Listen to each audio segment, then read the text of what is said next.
disagreements, but not going into details about this disagreements is just weird to me because if you're gonna go through all the trouble of airing out one disagreement, aka the whole paying for the dinner or him paying for the dinner, but she whips out her card to pay instead of him. But you're not going to go into other details about other arguments. Then what's the point of saying there are other disagreements? Either say the whole truth or nothing at all, because that I mean then people are going to wonder what exactly the disagreements are. So I hate when people do that because that people are going to want to know. So then what's the point? Because we saw Sorover and Ashley air out Billy and Cal, no problem, because they had real questions and they had stuff they wanted to get out, but because they at the very least had no issues doing that. But I don't know, it's just weird. um I just don't understand. Like I said, I just don't understand the whole saying being covert about things. It's just stupid to me. So I don't know. I don't That think it was covert. I think it was they don't have much, meat on the bones. There wasn't anything of substance to say why you totally broke it off. Is it a credit card? Okay. We can adjust our communication. And to say, I think it was the matter of, I don't think Bardha so much wanted to bend. I don't think she didn't want to bend to him paying. She didn't want to bend to certain things, even the parents are talking about. I think she's so hyper independent, and I think it's because of the circumstance. As we talked before, an immigrant child who has to do adult activities and translations for their parents, they grow up a heck of a lot. And if she's the eldest with those brothers, again, she is again an adult way before her time. So my thing is that I don't think she wanted to bend. She wanted him to join her group, not necessarily they form a group together or join his group. Because I was thinking all kinds of stuff. I was like, maybe Jed doesn't have as much money as she does. Maybe Jed doesn't have this. Maybe Jed. But it seems to me like there's no give and take. It's like Bardha wants to give, but she's not taking the criticism, say, hey, let me give this time. And that is going to be very awkward. I cannot imagine being parents, both of them as my parents. I could play them against each other all day because they are not on the same page. Well, that's what I mean. It's like you're like, well, you're saying, well, is it because Jed doesn't have as much money? Like, well, then that's what I mean. Like, they're trying to be covert about what the reason is. Well, then don't say anything at all. That's just stupid to me. If you're not gonna say everything, don't say anything. Like, then I don't know what the point is, because that just defeats the purpose of saying something if you're not gonna say everything. So I don't know. Maybe I'm just weird, but I don't know. So, Pat, It definitely ain't about Jed's money. What it yeah, is more to do with the hyper independent thing. Like she it's weird because on the one hand, she wants to assert a level of control. So it comes across as she doesn't owe him anything when he does make gestures, because she balances out by equaling whatever he does in terms of paying for stuff like dinners. But when it came to her staying with him and her driving his car and living with him and things like that, that wasn't reciprocated. There was no energy reciprocated for that. In fact, she kind of discredited those type of things. And let's not get it twisted. Jed was appeasing her, which is why he allowed her to take the lead in some situations with regards to paying. He already said he's a traditional man and this, that, the other, and described the type of lady he likes. That necessarily isn't Bardha's personality type. So he was kind of allowing her to feel empowered while still conducting a relationship with her. So what she needed to do was realize that her hyper independence is actually the problem, because for them to be together, it's skewing her perception of not only what he's doing in terms of gestures, but it's making her feel a way about accepting them. Like, there's nothing wrong if your guy, there's so many women who probably like their guy to pay for dinner dates and pay for everything and have, cover everything. So you don't have to worry about that. But she's so adamant and so independent that she has a problem with it. It triggers her, So instead of appreciating the gesture, she has to match it or come back with it or try and one up him. And that's where the problem is. You shouldn't be trying to compete. You should be trying to coexist. Yeah. And that's where she got it wrong. So Bardha's not ready for a relationship. I hope she hasn't signed up for some Dubai porta potty money, because that would be a massive faux pas to turn down a marriage to go out there and be on some madness in Dubai. And also, the guys in Dubai, a lot of the guys that she may encounter from there, I don't think she would have that level of hyper independence with those guys for a single second. She'll be back on a plane over here if she tries any of that. Well, she could be on Love Is Blind Dubai. They're having another season. Yeah. I don't know about that. Don't set that girl up for failure, please. Hey, she set herself up for it. I know. Right. I mean, I'm saying go to Dubai. I mean, don't set her up for failure there, because she gonna fail miserably over there. So, I mean, anyways, but I get that. I mean, I just don't like the whole not saying everything. If you're gonna, I just don't like that. I mean, it's just stupid to me. But anyway, but I do get that though. I mean, well, she did not. She did not accomplish the mission of making Jed look like a bad guy. I'm sorry. Nope. Yeah, not really. No. And also, you basically told the woman he will move you in and he will let you use his car. Exactly. And also, if you notice, he wasn't fighting back. He just said, "Okay, that's your experience. That's fine." He was happy to let her go in the end, because it's futile. He knows that. He must know that from the experience he's had with her, it just wasn't going to work, So he's already resigned himself. And even at the altar, when she said no, it wasn't him trying to chase her down and try and coerce her back into it. It was, he listened to what she said and he just said, "Okay, cool," And she was really talking about trying to patch up. I still want to be with him. I still want to. Because you're trying to save face now. It's not, I don't think she was really, planning to go back on her decision of saying no. It was more like she's just said no in front of all these people, and the gravity of the situation hit her and made her emotional. So in order to save face, let's go back to him afterwards, see if we can make amends. 3 weeks later, she's on a plane to Dubai. So she wasn't really sincere about the relationship. It was all about keeping up appearances. He actually looked very shocked when she said no. And there was something else that happened. And I noticed editing cut really fast when this happened. When Bardha was standing outside the doorway, and she was kind of crying. And if you notice, all of her homegirls, especially Olivia, was the main one. "Oh yeah, follow your heart, girl. Follow your decision. It's your decision." La la la la. I'm like, okay. Her mother walked up. Her mother looked at her friends, kind of like, "Get away," because there's a kind of party. She looked at them like, "Get away," and she said, and I quote, "I am very disappointed." And then the camera cut. The camera just cut. And then it came back, and Bardha said, I need to go get some air. So someone help my mom, stand with my mother, whatever. What was that she said during that little exchange? I wonder.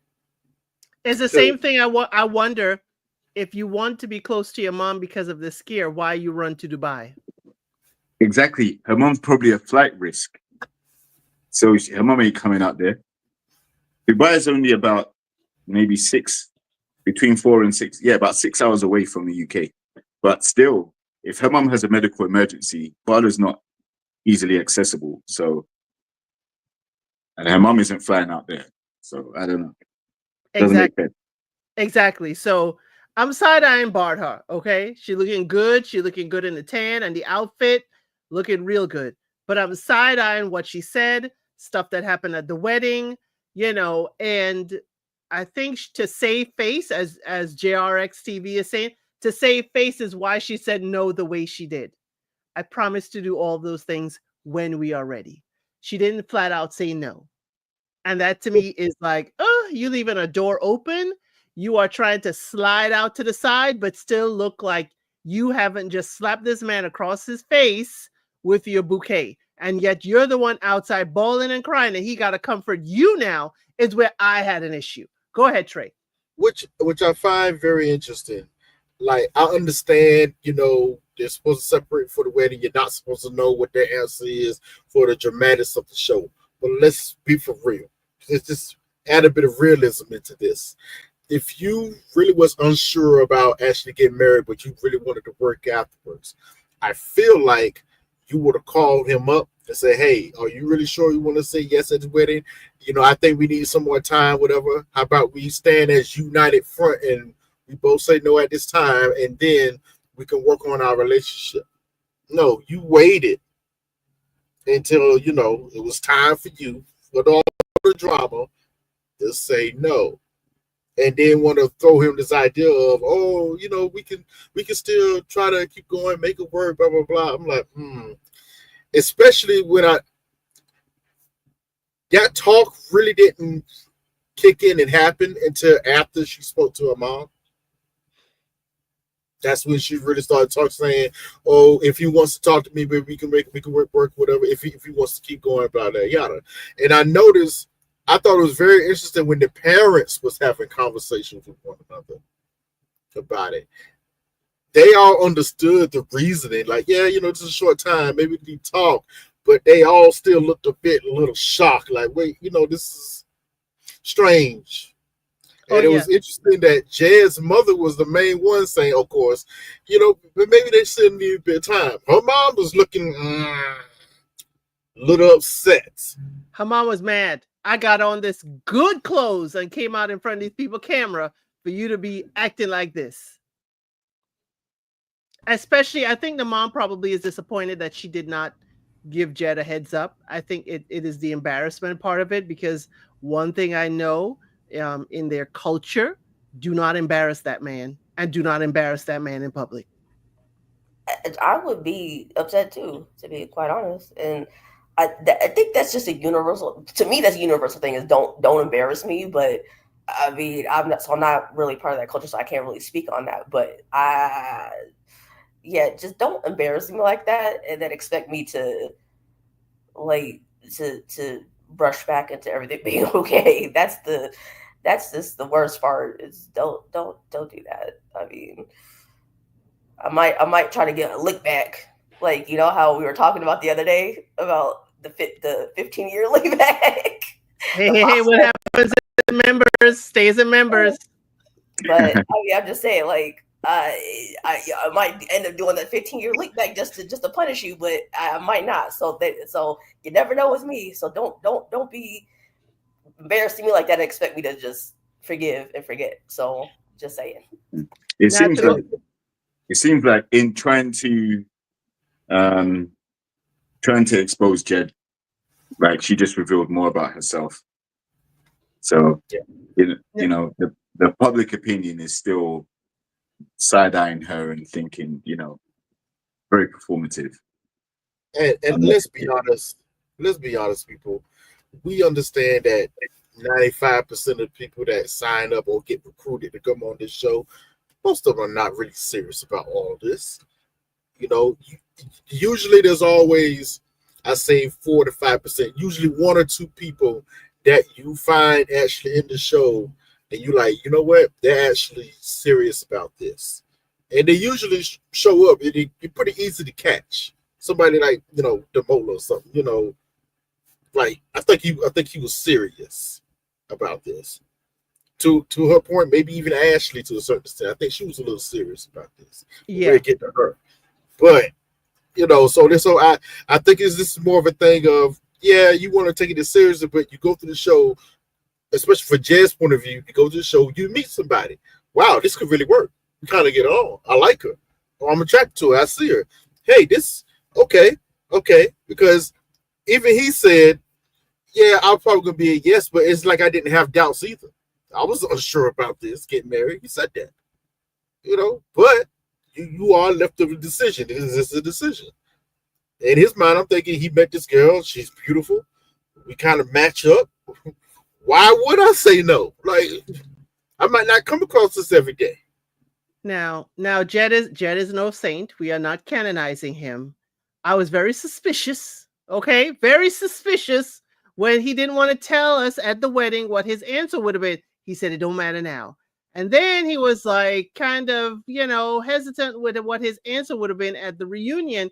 He said, "Oh, he was like, close to 100% I do." And I'm wondering, is that the aftermath of what happened? Was Jed really ready to be married? I mean, everything we saw, everything we were presented on this edited show told me Jed seemed a little more adjusted to wanting to be married, but we don't know everything about him. Was there anything about there, because I see the chat is talking to, was there anything about Jed that made you say, I don't think he really want to get married?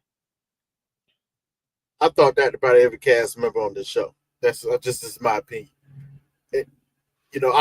I take their yeses at it with a grain of salt. We're gonna see over time if they actually meant it. That's the key to this show. Okay. Think somebody said earlier, these people know each other for 6 weeks max.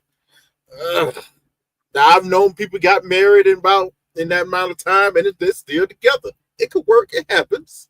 But for most people, whoa. That's but a he little gave like, you the keys to the house, the keys to the car, you done moved in. That is the kicker to the whole thing. He said yes to you moving in, trying to merge our lives together. Mm-hmm. That says a lot because I wouldn't have done it. I wouldn't have done it. JR, would you have done it? Nah, not after she said no at the altar. It's done after that. Finished. You're not getting no car. You're not getting in my car. You're not doing nothing. The only car you're getting in is the one from the wedding back to you, wherever you're going to regret what you did.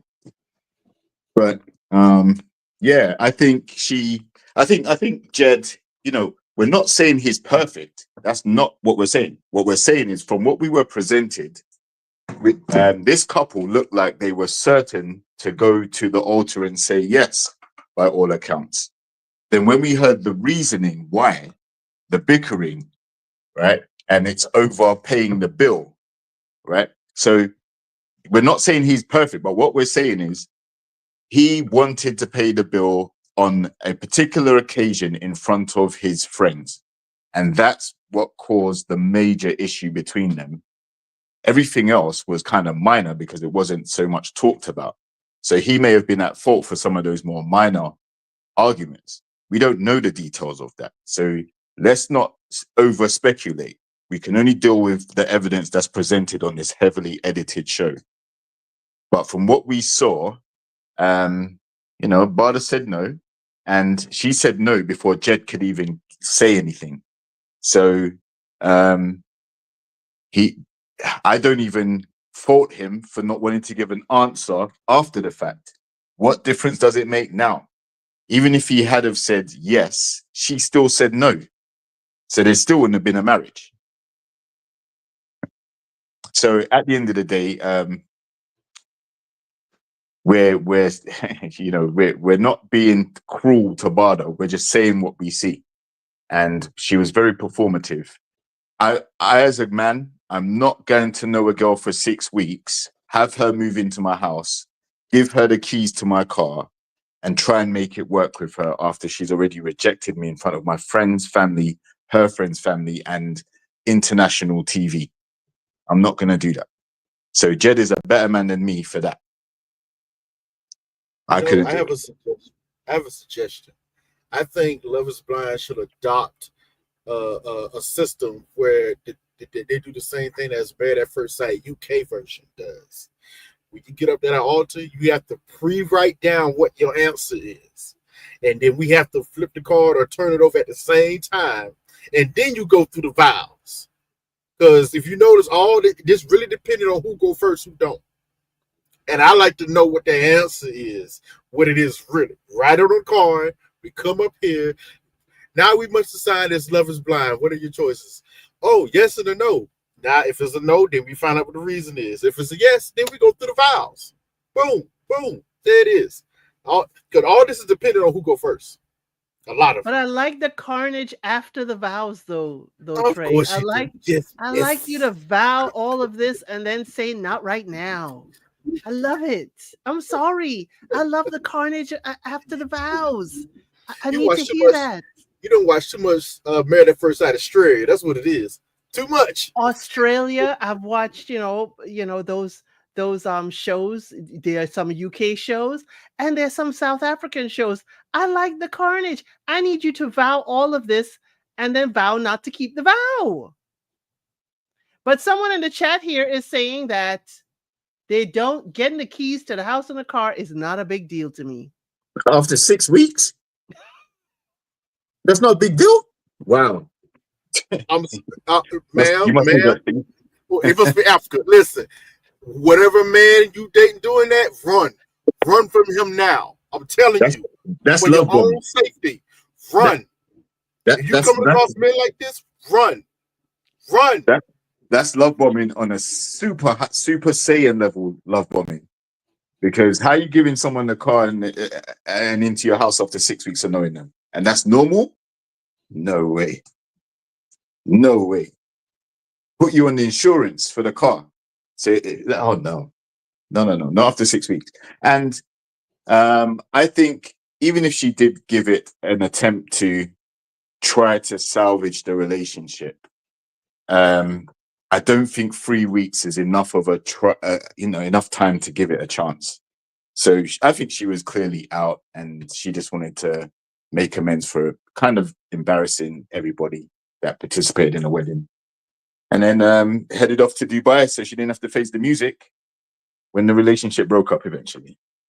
I guess I'm more hyper independent than her because I really don't like getting behind somebody's wheels, and I don't like anybody getting behind my wheel. I'm sorry. Unless it is absolutely the only vehicle that I have to go, but I cannot stand using somebody else's car because I'm going to change the levels and I feel it's disrespectful if I'm changing the levels, the seating and everything in your vehicle. That's just me because I think if you do that to me, it's a little disrespectful. Again, of course they are a couple. They can certainly do that. But I guess that's my part of hyper, Mr. Ellison uses my car and I get the little irritation when I have to pull the seat back forward all the way because my feet can't reach the pedals. But that's just a toxic trait that I have. Well, that's definitely going to take place with Bardha and Jed because Jed's like 6'3", somewhere around there, 6'2", 6'3", and Bardha's like 5'3". So, yeah, she definitely had to adjust that seat.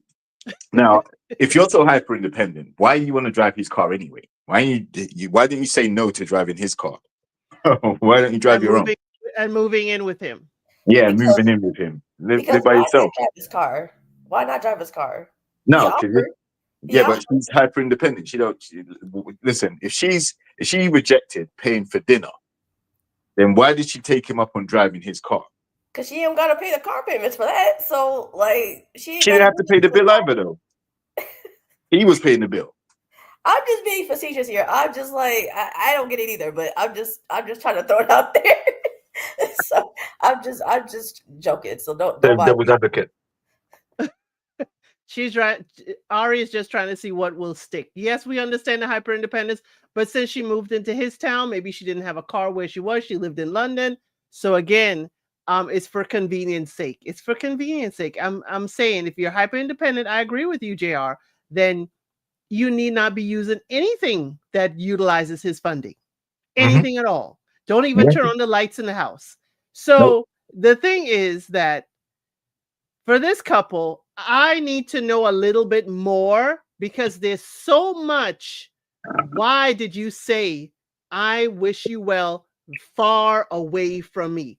That sounds like a woman scorned, a woman hurt. Petty. Very petty. But why do I feel the need to be that petty is the thing.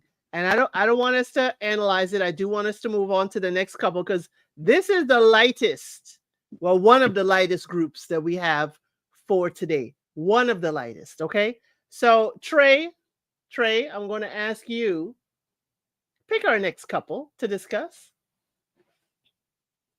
You know what? Let's go ahead and get Billy and Ashley out of the way. Okay, Billy and Ashley. Billy and Ashley, y'all went and got married. They both said I do, even though Billy the day before said he was 50-50. And we find out at the reunion that they did not make it more than New Year's Day. Okay. 6 months, right? About 6 months or 3 months? 3 months. Okay. They made it about the 90th day. They made it till the 1st of January through the holidays. I guess Billy had some cake and then had post-cake clarity and said, I can't do this anymore because y'all don't eat a proper diet. So I'm just putting 10 on 20, y'all. So Trey, talk to us about Billy and Ashley. He should not have said yes, because he knew it was. Listen, I want to get on Billy a little bit, but something always makes me pause, and the main reason is he said from the get-go that he had an issue with her job. It wasn't a secret. It's been like this since the pods. And it's been consistent since the pods. So I'm like, oh, I could be upset with you. You probably shouldn't have said yes. Part of me understands why. Because you want to see where, because I do think they get along. I do think he likes her. But he wanted to see, could this happen? I said this to someone in regards to this to this couple. Billy comes off as the type of person, I have a problem with this that you're doing or this, that, third. Okay. That person tells you, and Ashley said this is not that big of a situation. I am willing to change jobs, change careers, this and that, and third. Now, my opinion to her will always be, and people like this, I suggest, as women especially, I suggest you don't do that. That's your career. Don't be making those type of sacrifices unless you're really trying to make that type of sacrifice. Don't do it. But you said you were. Billy is the type of person. He be like, I would sit back and see if you're going to do it, or if you make it any ways, or any if you take any initiatives to do it.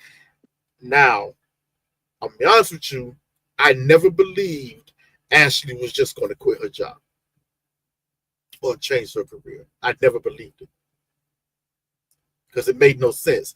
So it even made no sense when she said she was willing to do it. Didn't understand it. I said, nah, I don't know. And I know the type of man Billy is. He'd be like, all right, let me see if you're going to actually follow through with what you said. 3 months. Now, this is going to be attached to another cast member with this whole 3 months thing. But I can already guarantee in his mind, all right, I'm going to put you on the same scale as we do a regular job before you get benefits. You got 90 days to show your work before these benefit packages hit in. You got 3 months to show me that you said that you are actually willing to give her this career that I have an issue with to be in this relationship. I guarantee you she never not make not one step. Not one. Now, I'm still on the side of Ashley. You shouldn't have done it. So I'm glad you did keep your career and keep your job. This, that, third. But this was always a ticking time bomb from the moment she said she was cabin crew. And he had a visceral reaction to it. And why? It's going to be the first time I'm going to say this, won't be the last. I'm going to say this for a few other couples as well. Why are we asking unnecessary questions instead of the actual real question the host or anybody else should be asking? No one asked Billy, what is your actual issue with cabin crew? Why do you have such an issue with it? No one asked it. Not one time. Ashley, I didn't. This was editing. Ashley never asked it in the pods. She never really asked about it after when they met. We get all the way down. He's talking to. I think we got a sense that it has something to do with his ex-wife. I'm having a feeling that it has something to do with that because his dad kind of says something. Hey, don't let your past, decide your future or whatnot. Just because you had a bad situation with this particular person in that job. But why did no one ask him, what is your actual issue with her being cabin crew? So, wait, I got a question for you then. Do you not Okay. believe him when he said that he had issues with aligning his relationship with the previous woman he dated who was also cabin crew? Yes, but a lot of that is stuff that we put together as the audience. We still don't know what that was, and no one asked. Nobody. You think that there's more to it, essentially? Oh, there's a lot more to it. There's a lot more to that. Okay. Because it makes no sense he's having this reaction to, even on the reunion when she was trying to boost up a job. Hey, I flew you out? What she said? I flew you to Miami, whatever. Get discount on flights, whatever. Yeah, you can take flights, whatever. He was not impressed. Number one, he was just like, okay, cool, not impressed. Even when she started talking about her job and how proud it was, he did say, "Oh, I'm proud of her and her career. She does a great job, whatever." But even when she brought her the idea of Captain Cool, his face did a certain reaction. He just went scrunched up. Like he really has an issue with cabin crew, period. So, and I would like to know, what is that? No one asked that question. No one asked. No one asked if he was cheated on in the past. No one asked if he was the side dude for somebody in cabin crew. No one asked him why cabin crew is actually an issue. And as she said, hey, your transfer, you could be deployed at any time. Your transfer for your job, isn't a problem for me. I just want the same courtesy. Life is reality. What do you think about Billy and Ashley? Yeah, Billy strung that girl along. Listen, I think Ashley was into the marriage and wanted it to work, and she would have been willing to try and work on any issues that he had. I don't think he was forthcoming enough with her. And the telling sign for me was at the stag's party where all the grooms were. He was asked if the wedding was today, would he say yes or no? And he said he would say no. This was 24 hours before the wedding. He said he would say no. So he strung that girl along. He was never into it. I think a few things may have pushed him away. Nothing that she did intentionally, just lifestyle stuff. So the cake situation, how happy she got at the 600-calorie cake. And then he wanted to try and dampen her spirits and remind her of how much calories is in it and all this stuff. Very controlling, coercive behavior. But that is the precursor for what would have come over more issues if they'd stayed together. I think that was a big red flag. Then, as I said last week, the ability for him to change the mood, like she's happy about something, and then all of a sudden he drops, yeah, I'm 50-50 now. As if they've been arguing the whole time. And no, you haven't. So I think he was BSing the whole time. I am disappointed in him because, like I said, she seemed like she was really infused. She really thought she'd found the one and she was willing to work on it. So yeah, I lost ratings for Billy. Very disappointed. But I wasn't too shocked that they weren't together. I was just shocked at how the ending came about. Ari, what are your thoughts on Billy and Ashley? I mean, from the initial pods throughout I want to say half the experiment. Um, I was okay on them. They weren't my favorite couple, but I mean, they seemed okay. But then as soon as he said, I'm 50-50, just days before the wedding, I was like, girl, this is your cue to leave. So this is what I'm going to get hard on Ashley for. Because when he told you that just days before the wedding and you didn't take him at his word, that was your fault. That was your fault entirely. You should just run. If not, at the very least, said no. So I can't feel completely sorry for her that he split and ran to the hills as far away from her as Bardha wanted Jed to get away from her. So I mean, it sucks that she feels hurt, but at the end of the day, he showed you who he was by telling you what he like. There's a reason. There's a saying: if you let a man talk long enough, he'll tell you what he's about. And he spilled his guts out to you before the wedding, and you didn't believe him because you were such in puppy love that you didn't believe him. So I can't, like I said, I can't really feel sorry for her too much because it was all there and she just didn't read the signs. And yeah, like his body language said it all. He looked like an invisible gun was held to his head, making him say yes, but he didn't have to. So that's where the fault lies on him, because he didn't have to say yes at the end of the day, but he did it anyway. So, I mean, like I said, at the end of the day, it sucks that she feels hurt. She shouldn't have to have gone through that. But also at the end of the day, he should have just took him at his word. So, I mean, that's pretty much all I really have to say about them. I mean, unless someone else says something that I might agree with, but otherwise, I think everybody said pretty much everything.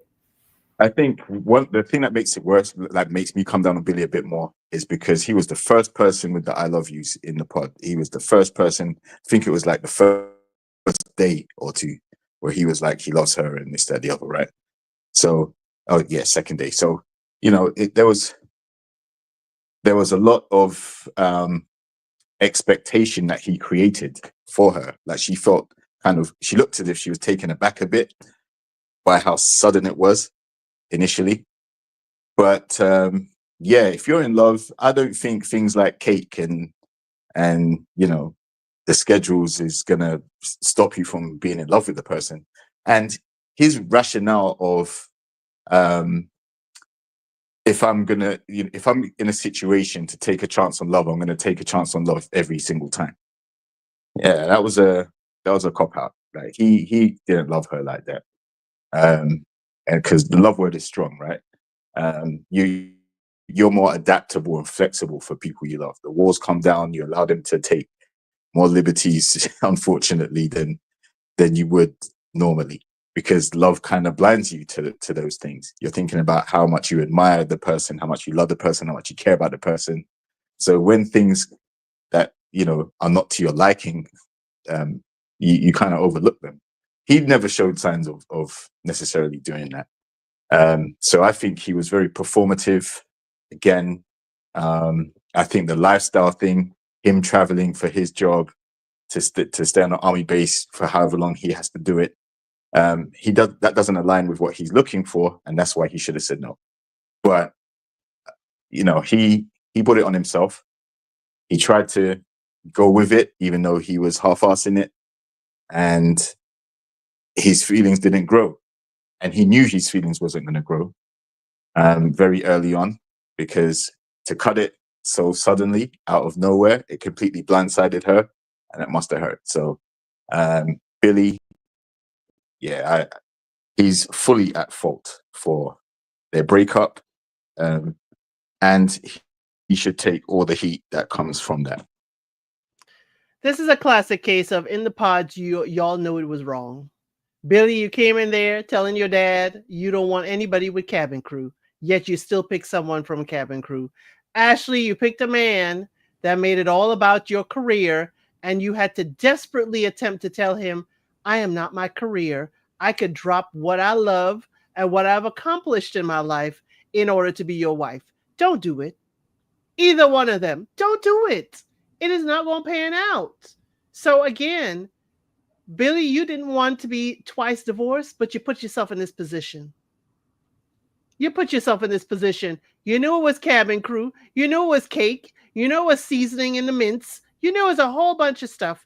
Yet you still said yes at the altar. And I did not see any cake at their wedding. Okay, all I saw was a shot of Guinness, and that ain't flying. I'm sorry. I'm sorry, Ashley. That is not going to fly with me. Pun intended.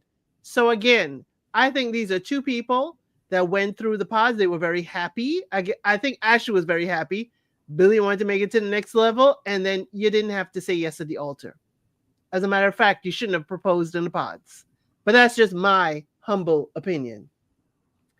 So moving right along, Life is Reality. I think you have not picked a couple for us yet. Who would you like to move to? Well, let's go with Kaleem and Sarova. Yes, thank you for saying his entire name, Kaleem, because the Cal we knew on the show did not appear at the reunion. So everybody knows, Cal and his princessa, okay, they did get married and they both said, I do. He ripped up his vows at the altar. That was an indication right there, okay? He ripped up his vows, but he said, I just want to say it from my heart, directly to her face to face. So Kaleem showed up at the reunion. And Kaleem, like his buddy boy Billy, and I said the three B's like that for a reason, his buddy boy Billy, both ended their marriages around the 1st of January. While Billy did it on the 1st, Kaleem ended his marriage on the 2nd or 3rd of January, blindsiding Sarova, as she said, that, hey, this ain't going to work out for me after we had a wonderful honeymoon in October, and I need to go. I'm going to enjoy the gym. Have a nice day. What were your thoughts, Life is Reality, on Kaleem and Sarova? So I think the vignette that they made of them on their vacay to start the show had me gassed. I was thinking, yeah, like they actually looked like they worked. Congratulations. Just before I began to settle down into the couch, we hear that they're not even together anymore. And yeah, it's very coincidental. I think it's very intentional, actually, that him and Billy both decided to end their marriages around the same time. They've been in communication with each other, clearly, as well, since coming off of the show. So I think they both had a conversation about their relationships and decided they both weren't feeling their partners as much as they thought they would. And then, so they were kind of in cahoots together and said, yeah, okay, well, I'm going to end mine today. You end yours tomorrow. And then it's all, we done it. Now, like Kaleem, he's used to dating a different type of lady to what Sarova is. And that's for a few reasons, which we've gone into before. But if that's who you're attracted to, then yeah, it looked as if you're kind of showing not pity, but you're settling. And trust me, you're not settling because she's an attractive lady. She's just not for you. So I think he should have let her down a lot more gently than he did. He seemed very cold. He seemed very blunt. He seemed as if he was aggrieved by something. And we don't know what that was, but, he was very matter of fact. He wasn't angry, but he definitely had a lot to say about why he was not feeling her anymore. And yeah, you can see that Sarova was completely broken by that. And yeah, she put him on blast, and rightly so. And especially bringing Mama Bear into the fold, because Mum looked like she had her eye on Kaleem the whole time anyway. To anything he did to upset her daughter, she would go make him pay. And yeah, so she gave him both barrels too, and much needed. I do think that the way they kept cutting him off was a problem. Like, listen to what he has to say, then you can speak your points. But they were grilling him from the get-go. So yeah, it was definitely his fault, and I don't think he handled it well.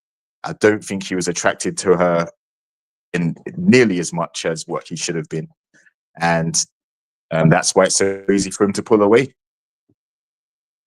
Kaleem better not use an excuse to go see his dad in Dubai in order to go and check for Bardha. That's all I got to say.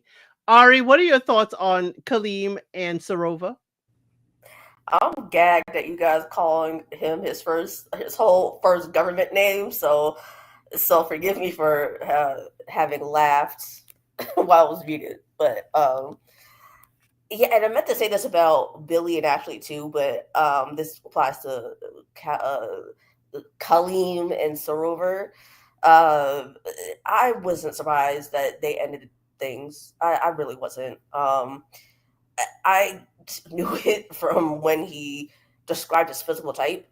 I mean, I get it. She had brought it up to him, like what his type previously, during that little getaway in Greece. But from what I remember, she only asked him why it never worked out. She didn't ask him to describe what his usual type was. So that's where he lost me and the entire plot.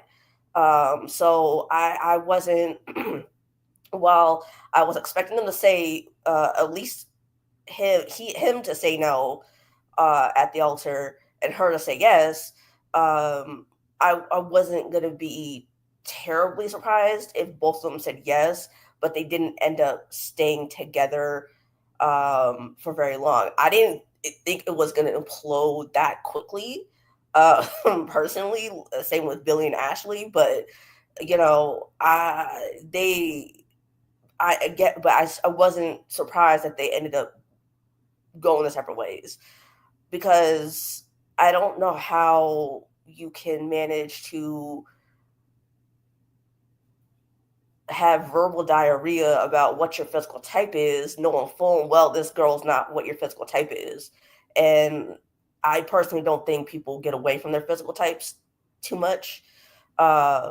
Maybe on attributes that a person holds, but not the physical type. And that to me was just, I think played a part in it personally, in the grand scheme of things. But he had to have explained his personal type if Sarova was the one in our camera saying then Ashley and Bardha are more his type. He had to say was, my usual type never worked out. He didn't have to go into detail about what his physical type is. That's my thing. Is like, Gotcha. yes, she asked him about his physical type, but he didn't have to go into over explaining detail about what his physical type was. That's all he had to say. We don't know. He could have been trying to be gentle about it, and she probably was digging. Because I don't think Sarova is the type of young lady to take a very surface level answer. Maybe not. I don't know. We don't know. We're speculating that she may not be. But what I'm saying is, if you know that this girl is not your physical type, why would you? That to me would make, I personally think, make anyone have a complex. No matter how secure you are, I personally think that would make someone have a complex. Maybe that's just me being like, just me not being secure at all. But I would not like someone tell me that personally. I just wouldn't. So maybe that's just bleeding into too much of what I'm viewing in regards to the relationship, but I know I wouldn't. So I don't know what possessed him to say that when she didn't specifically ask him what his physical type was. So I don't know, but yeah, it's just, and honestly, I wasn't gonna be fooled by the fact that he brought the drums to the wedding. Like, I just, I mean, people could do a lot of things and mean something else, right? Say a lot of things and mean something else. So just because he brought drums to the wedding doesn't mean that he necessarily wanted her, and it was, I mean, clearly was evident by the time the reunion came around. But I mean, that's just. We understand they had a very traditional marriage and stuff like that. I'm glad they brought up the cultural differences. I'm glad that they did, show the conversations that were happening about their relationship. Let me move and let me let Trey get a moment to talk about Cal and Sarova. Sarova was the only cast member I actually felt sorry for. Like, I think she was genuinely blindsided by everything. Let's see. Okay. Cal. Okay, I wasn't surprised that they both said yes at the wedding day. I thought they were. My only concern was I kept thinking about what Cal's brother said. And that kept popping up in my mind. Cal gave his 3 reasonings of why he ended it with Sarova. He said no spark. There were different people, and that she's more emotional and deficient. Well, I was like, okay. All right. Well, that's okay. Woo.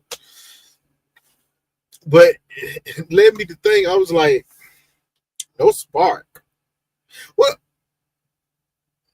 did we feel, I guess I had a genuine question. Did we feel that, I think Sarova had a spark for him. I think she found him attractive. Did we think Kaleem found Sarova physically attractive like that? That'll be a no, please, Alex. That'll be a no. No. Negatory. No. Pretty face, but that's about it. That's what I think. Yeah. And I'll be honest, I like Sarova, but that was my same opinion of her too. Pretty face, that's it. So his coldness afterwards is really not that surprising. She's really not who you wanted to be with anyway. So you really are out here just stringing this woman along.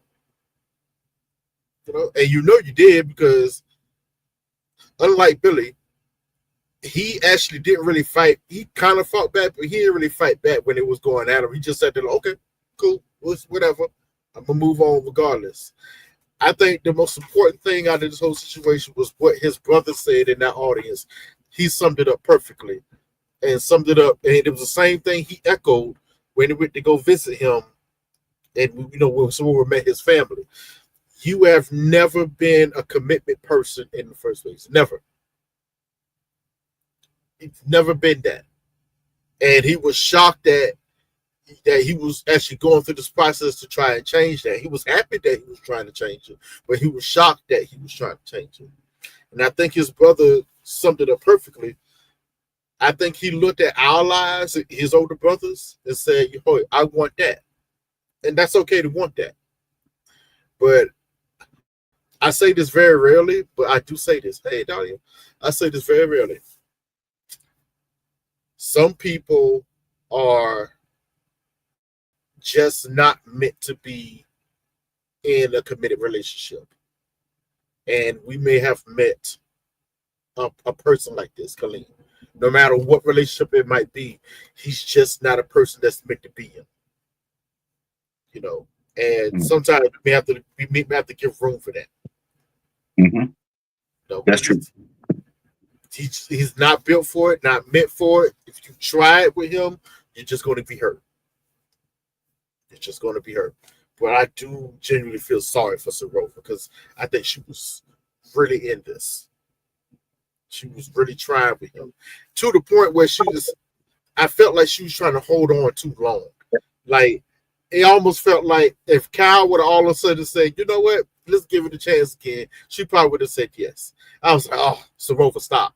Sarova, stop. To the point, even her mom was kind of telling her, don't, Sarova, don't stop. Don't do that. Stop. Mom was reeling her in. Reeling her in. Daughter, Daughter. Daughter, look at Next, me. don't do it because I think she really fell for Kyle. Like, yo, I had a statement. I wasn't sure if I was going to say it or not. I'm just go ahead and say it. Kaleem, Kaleem, this was the whitest Kaleem have ever looked to me on TV. I said That's true. it. I said it. I was just physically and the way he was acting. I was like, yo, who is this dude? Who's this white man on here? Like, this is weird. Mm. You know, it's so strange. He's been staying indoors. He's been And he staying lost some weight. indoors. No Yeah. vitamin D from the sun. He lost some weight too. Yeah. Okay, wait a minute. His buddy is Billy. He's eating non-seasoned mints. Okay. Don't gas it now. Don't gas it now. You just eat mints with Billy. Nah. And I thought it was funny how Billy was like, hey, I'm a grown man. I think I can make my own decision without calling Kyle here. But the fact is, okay, I think two things can be true. Do I think Billy and Kyle plan to end their marriages at the same time? No, not really. What I think actually really happened is what I think actually happened. Kyle was already planning it. It was like it was a done deal in his mind. Billy just happened to make a phone call one evening. Hey, can I talk to you, buddy? Cal probably told him what was going to be up with him. I made my decision. It's not going to work. This and that third. And Billy going back to what he was thinking about, to what JR alluded to when it was talking at the stag party. You know what? It's an actual no. It was a no for me. I should have said yes. I got to get up out of here. I got to end this. Yeah, I think that's true too. Because I don't see them being all in cahoots like that. I didn't picture that in my mind. So I don't know. Maybe I just, yeah. But let me clarify. When I say cahoots, I mean they spoke to each other before they made the decisions to leave their marriages. So that to me means, there is somewhat of a collusion. Not to say, what, let's just dump our girls and let's just be boys forever. No, I'm saying they had a conversation, and that was kind of highlighted on the reunion as well. So they had been in communication. Now it's too much of a coincidence that they both decided to end it around the same time. After having that conversation. So that's what gives me the impression is that there was some influence from one on the other to do it at that specific moment. Tasha has just joined us. Welcome, Tasha. Hello, hi everyone. So what are your thoughts? We're calling him Kaleem because I said at the reunion, Kaleem showed up. The Cal we know from the show wasn't at the reunion, okay? The Cal we know at the show was not there. So that's why you'll hear some of us calling him by his full name, Kaleem. So Kaleem showed up and showed, as Trey is saying, his whiter side. So what are your thoughts on the journey of Cal and Sarova from the wedding that they had, that they got married, they had a wonderful 5-star honeymoon that he made sure we knew he paid for, that was on his back, okay? He made sure everybody knew he paid for that. What are your thoughts on their journey? Cal really seemed believable. I really thought that he really liked her, but then I was swaying back and forth. I was like, is he really into her, or he's just telling her what she wants to hear? And I really believe now that I've seen the reunion that he pretty much told her what she wanted to hear. He was not, I don't really think he was really physically attracted to her at all. Um, I was shocked that they actually got married. To be honest with you, I thought he was going to turn her down. I knew from the get go that she was like more into him than he was into her. So I knew she was going to say yes, but I was so shocked that he said yes. Um, I don't know. And the interaction, I think I said it last week with her mom. I didn't like that either. I didn't like his responses at all. I thought they were very lame. But yeah, I think it's a blessing for her that that she walked away from this. Um, because he just wasn't the one. He wasn't the one for her. It's unfortunate, but yeah, he played her pretty much, and I hate that. I really really do hate that. Now, one thing we do know is this is a match made in gym heaven, Billy and Kaleem, because as Kaleem is the one who owns a gym or a few gyms, Billy is Hmm. certainly into fitness. So Yep. those two men, here's where we're going to delve into it. Who came first? Who initiated this? End with your wife first, and I'm gonna end with my wife next. Who do you think, Tasha, initiated the whole sequence with these two men on ending their marriages at the same time around New Year's? I think Cal initiated it. I really do believe Billy, he doesn't really have that. I don't think that initiative to do it to initiate that because she kind of alluded to that like he didn't have a backbone. I really think Cal initiated all of this, and I disagree. I think that they did kind of. I kind of I kind of agree with the fact that they did have a conversation and maybe it wasn't intentional that they were going to do it like that, but once they had that conversation and they started talking about their wives, that's when the ball started rolling, and the women even said it. They both had similar responses. Like they both had similar responses in the way that they broke up with them. Now, I don't know if that was strategic as well, or were we going to say this, and this in this way? But I believe that Cal initiated all of this because he seems like the type. He runs his mouth. He talked a lot throughout the season. So I believe it was him. Okay, Tasha says that she thinks that Cal is the one who initiated this with and I'm seeing a trend here that these gyms are wrecking marriages. Okay, I'm seeing a trend here from Married at First Sight Chicago. Gym visits ended one marriage. Ari, do you think it was Cal or Billy that initiated all of this? Oh, Cal, for sure, for sure. I like I just wrote in the chat. I think once Billy saw that or felt safe in quotations that to end his marriage, he followed suit. But Cal, for sure. I had already said, I didn't believe he was that into her from the get go. So it was only a matter of time. So not when, or not if, but when. So yeah. We couldn't even make it to the reunion. Trey, who do you think was the instigator? Let's get the men's opinion here. I stand on my previous statement. Cal was the one who planned his out. It was always going to be on his plan to do it. I still think Billy called him up to get some opinions and whatnot, and he found out that Cal was about to plan his end for whatever reason it was he gave. And he was like, you know what? I'm going to go with what I should have went with from the get go, and ended. And the second point, I don't, I don't know, I don't know why, but I never fully believed. And really, Ashley was the one who said it. I didn't believe Ashley when she said, "Oh, they had similar answers." Something seemed a little off about that. Don't know why. Don't know have any evidence. Just it's just I didn't fully believe it, especially when that's exactly when Billy jumped back up was like, "Oh no, wait, no, I never gave you any of those answers. I never said any of those things that Kyle said to Rover. So I don't know what you're talking about." So I was like, somebody trying to gas this. A lot of gassing going on here, but yeah, it was all Kyle. Billy just followed suit. Okay, some people are saying that Billy is the military man. He's used to giving orders, not taking direction. JR, what are your thoughts? Who initiated this, Cal or Billy? Who copied off of whose homework?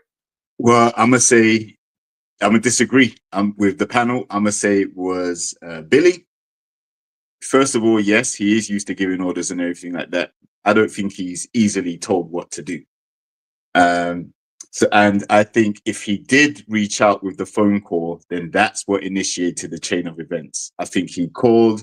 He was like, "Yeah, I should have said no, and I should have followed my instinct. This, that, the other." And Cal, the light bulb went off in his mind, and he was like, "Yeah, like I should have said no as well." Like, So let's do this. I think they both either went to Chat GPT and asked how to leave the relationship, or they had a conversation where they both said, okay, well, let's just break it to them like this, and then that way we can get out of it. All right. But I think Billy initiated it. Cal was having reservations and doubts. So was Billy. Billy was having doubts from way back. So I think Billy just finally called Cal and said, yeah, I'm going to end it. And Cal kind of just said, yeah, okay, I'll go along with it and end mine too, because I'm not feeling my wife neither. Not the Chat GPT breakup speech. Wow. That one go hit hard, JR. That's why you put your shades on. You were coming with it. That's why you put your shades on. You are going to be shady. Absolutely. You got the shady veil on. Woo, wait a minute. This calls for a moment. Give me a moment right here. I hate to be shady unless I really have to. I hate to be shady unless I really have to. You just gave us some real shady boots right there, but I love it. I really, really love it. So, Natasha, I know you're our last panelist to come in here. We only have Katisha and Javen, or Kieran and Megan to talk about. Which one would you like us to discuss? Ooh, let's do Katisha. I'm always wanting to talk about the most drama, and I think they were the most dramatic couple. Okay, they did not make it to the altar at all. They left because Javen was flirting too much at the party and the after party. We did learn there was no curtain at the photo booth. There was no curtain at the photo booth. Well, it was still close quarters for him and Sophie to be arguing. We still don't know what the argument was about, okay? We still don't know what we were arguing about. So, Natasha, take us into this with Katisha and Javen. Yeah, I know somebody alluded to the fact that maybe the show planted this couple. I don't know. He seemed to me, and maybe so because his personality seemed so different on the reunion. It stuck out to me. I'm like, this is a totally different dude. Like this was not the dude that was that was on the show, and maybe that's because there were cameras and he just turned on a different facade with the cameras, but he seemed more likable, to be honest, on the reunion. And I almost want to believe that they did have an argument, but I'm like you, what did they argue about? I don't know. Did they get into cahoots together to say that they were having an argument? But I'm in my mind, I'm trying to think like, what would they be arguing about?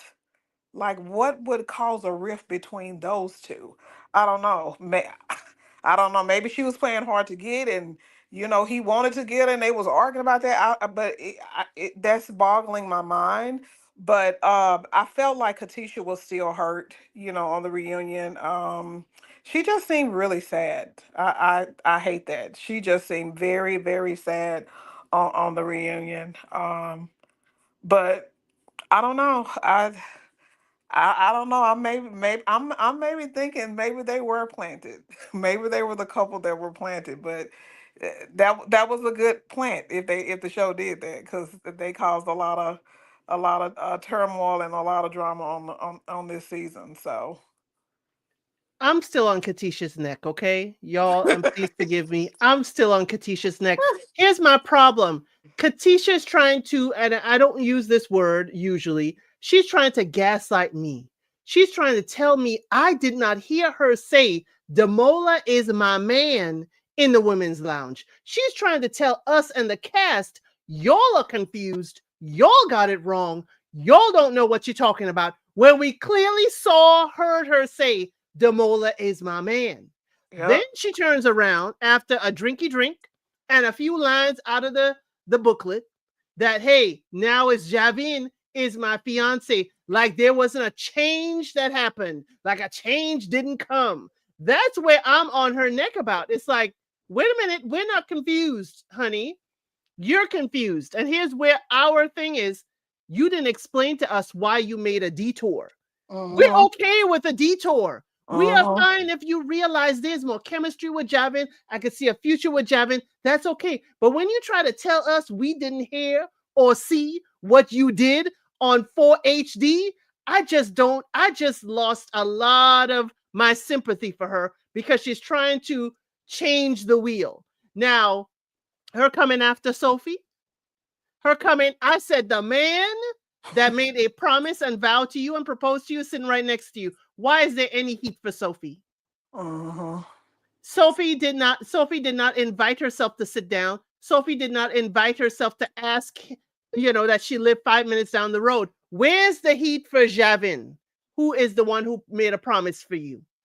Katisha, for me, I hate to say it, she's like a wet rag for me. But again, she's Uh-huh. forgetting as a wet rag what actually made her a wet rag. Javen. And this is how, I'm sorry to be on a rant, y'all, gentlemen and ladies, this is how you end up coming after the girl, but it's actually the man next to you that started doing foolishness in your relationship. It is not Sophie. It is Javen, the man you chose second, because we all heard it. I'm sorry. Life is Reality. Your mic is open. What did you think about Javen and Katisha? Yeah. Man, Katisha flip-flopped and thinks she's just trying to save face, really. But what's telling is she still stands by the fact that Javen is the type of guy she'd usually go for or has experience of dealing with, and that's why she felt comfortable choosing him over the model. So yeah, that's basically the admittance right there that she's used to the type of tomfoolery that Javen was keeping up. Now, Javen, listen, he was flirting with Sophie hard at that bar, and that was out of line. But then, because obviously Sophie's there to try and entice the guys. This is the first time they're seeing her, and she is coming away from being butthurt by not being chosen by Kieran. So she's trying to disrupt. Right? That's why they sent her in there, to be a bit messy and see what drama she could cause. And she has the right type of personality and mentality to do that too. So her flirtatious convos with Javen initially, yeah, like it's very playful. But then after Katisha got home from seeing Damola and Javen decided to go out again, yeah, like, listen, I can understand why people would think that him and Sophie were doing something in that photo booth, because if you had seen their interactions at the bar, you would logically come to the conclusion that in close quarters in that photo booth, something must be going down. Now, if they were arguing, usually when you're arguing, there's raised voices, there's some type of clear display that you're annoyed with each other. And we didn't get that from anybody that was there. Like, we didn't actually get that there were any type of tantrums or any raised voices. They just disappeared into this photo booth. So I can see why Megan in particular created the impression that something went down. However, Sophie did corroborate that they were actually arguing and it wasn't actually a friendly conversation they were having. Why they chose to do it privately, I don't know, but that seems very suspicious. And so Javen, he wasn't feeling Katisha, and he said as much during the show anyway. He was going to give it some time to see if his feelings grew. And for Katisha, I think she has, she rightfully exited, because there's no point meeting the families and going through all the shenanigans of preparing for a wedding when in reality, I don't think she had too much hope that it was going to work anyway. It hasn't worked with her usual type. Javen is her usual type. So what makes her think this time's going to be any different? What, because they're on TV? No, he's still the same person. He's still the same emotionally unavailable person that she's been used to dating. So, yeah, I think they weren't a match. I'm so glad that we didn't see Damola try and reach out, or Katisha and Damola together. I think Damola needs to find someone who more matches what he brings. And it definitely wouldn't have been Katisha. And I'm glad he didn't end up being a rebound. Trey, since you brought out your shady boots, what do you have to say about Javen and Katisha? Listen, you know, Big Bird, people gonna do Big Bird things. And Katisha's the Big Bird of the season. Okay? Fly like an eagle, Big Bird. Man, listen, okay, you know, this is why production will always be the biggest villain and will always be the biggest unheard villain. Katisha and Javen, Demola, including Megan and Kieran, with Sophie on the end of this. This had scripted storyline written all over it. A lot of this I didn't believe from Jump Street. And it started with Katisha choosing Javian. Made no sense. You know Demola was the right choice. Elsa said it perfectly. You went back. You went back on what you said. It's had nothing to do with your choice. This is your word. You said you chose that man. Javian felt like, oh, you made that choice. I might as well go home. Like, what? Why am I here? Whatever. And then you flip-flop and went back on it. Okay, that's on you. That's on you. After you know Javen is not the right choice, because as JR said earlier, out of your own mouth, you are used to dating men like Javen, and it has never worked. So why do you think it was going to work with this one? Makes no sense to me. It feels like Sesame Street. Okay? That's what it feels like. It's and all of this, I think Elsa started with it. I understand all of the heat should have been for Javian, right? We all kind of agree to that. Most of the heat should have been towards Javian. But let's keep it real.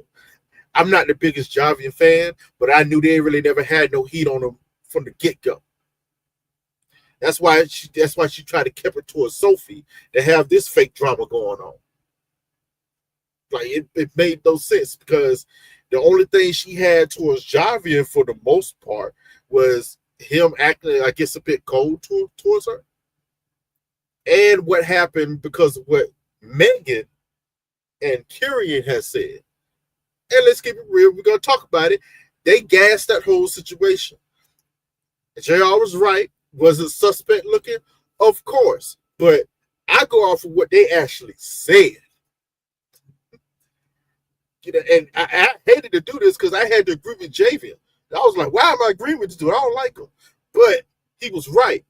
And about what happened, it's what you said, where you misrepresented the truth. You told her specifically he was talking to Sophie, Anu, and the other girl. What's the other girl name? I keep forgetting her name. What's the other girl name? Yolanda. You was talking to Sophie, Yolanda, and Anu all night long. The whole night. The whole night. And then I saw you going to the booth with her, and then Kieran added in, I think they closed the curtain too, so it looks suspicious. I'm like, oh, wait. When Javi was like, curtain? Whoa, hold on. First of all, I wasn't talking to them women all night long. That's impossible for me to, because I was with y'all half the time. So like, to his point, if you're going to come at me and say I was moving inappropriately, that's one thing. But at least be very specific what you said I'm being inappropriate about.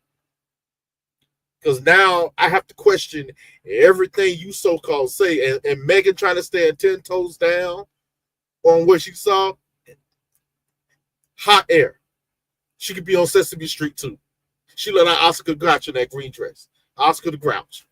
Like, yo, I don't understand what your hate is right now. Yeah, the shades are doing something. I'm feeling very shady right now. She looked like Oscar the Grouch. There was Sesame Street up there. It was crazy. I was like, what is going on here? You know, y'all want to be y'all trying to be upset with Javi over things that seem don't really have any legs. And again, this happened for the second time. That's why a lot of this is scripted. Happened for the second time. Why is no one asking the real questions? Elsie said it. Why did no one ask? Well, wait a minute. What were you and Sophie arguing about? If this was an argument, because according to Megan and Carrie, it looked like y'all was snoozed up. That's the words y'all used. Y'all was hugged up in each other's faces and looking all cute shit. But you got it from her, and you got it from him, you got it from Sophie. Oh no, we were arguing. What was y'all arguing about? If I was Katisha, that would have been my first question. Wait, what were y'all arguing about? So much so that you needed privacy. What was the argument that required privacy? Yeah. Even Javen said we was getting so loud that people were starting to look. So we decided to move it to another area where we can not disturb people. What the heck y'all arguing about then? And I'm sorry, Megan, how can you not tell the difference between somebody being hugged up and two people arguing? This is sounding real funny. You know what I'm saying? This is real funny. I ain't been 6 years old. That's the last time I watched Sesame Street. This is looking real Sesame Street. Big Bird, Oscar over here. You got Elmo down the street going crazy. That's actually Sophia. She was Elmo out here. What? Like, whoa. And then they try to clean Sophie up and got her apologizing to everybody. Oh, I was wrong for that. I'm in therapy now. I want to apologize to you. I know how that looked. Wait a minute. The apology is nice, but why are you apologizing? Why is it Javen apologizing? What's going on here? What is this? What? That therapy and reconciling with my mama means don't come at me too much because I'm fragile. I don't want you to look too bad on camera. Don't come after me. Don't come after me because I wore no drawers to the party, okay? And I told your fiance about it, okay? And then the host was acting like Bert and Ernie. This is weird, and I can't tell who was Ernie. That's the crazy part. I cannot. I can't. I cannot. I need a moment. Trey, Hold on. Hold on. This is what Trey is giving me. You a meanie to most people. What's up? Mean as fuck. Oh, Peter, please. Hey, you are mean AF today. How is that mean? Y'all all saw it. This travesty mess. I'm like, wait. It got to the point I was like, y'all trying to push this bull crap down my throat and tell me it ain't crap. I know what this tastes like. Bunch of bullshit. Nah, get out of here. What? All this setup. Katisha, she acted like she was so hurt. But when it came to Demola, she was very cold about how she was saying that. If you notice, she was very cold. My decision was my decision. It is what it is. What? But you were so hurt over this whole Javian thing. But God's on the truth, let's keep it honest. What did he actually do to her?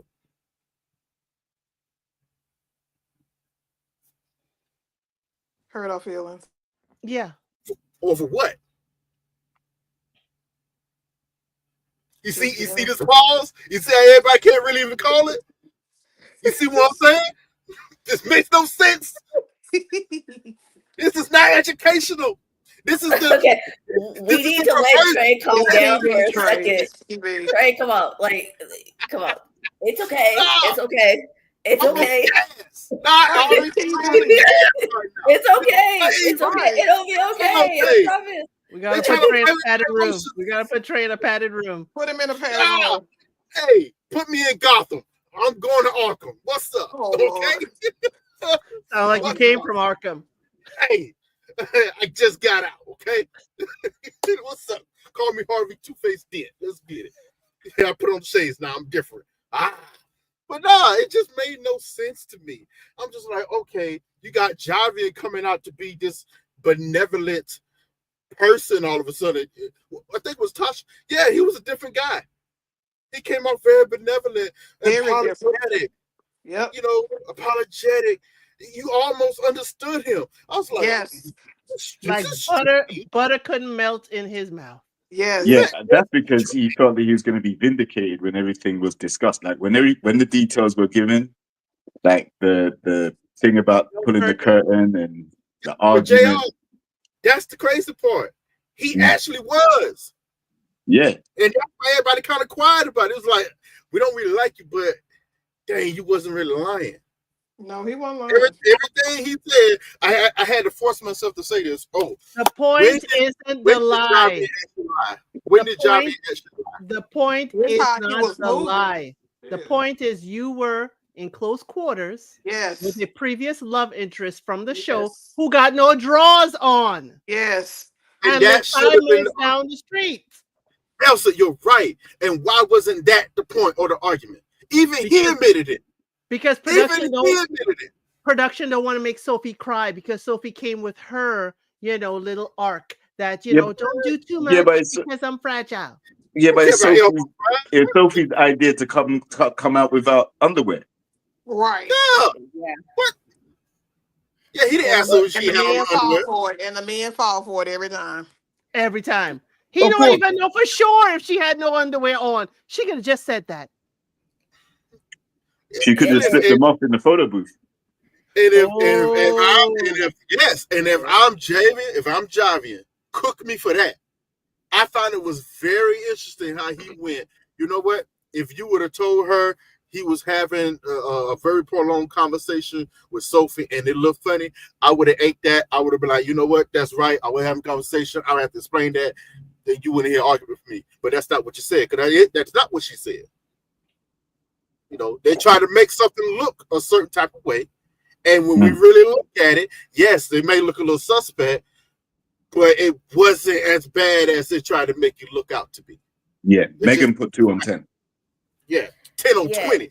And laid down and doubled Oscar the ground, still doubled down on it. That's what killed me.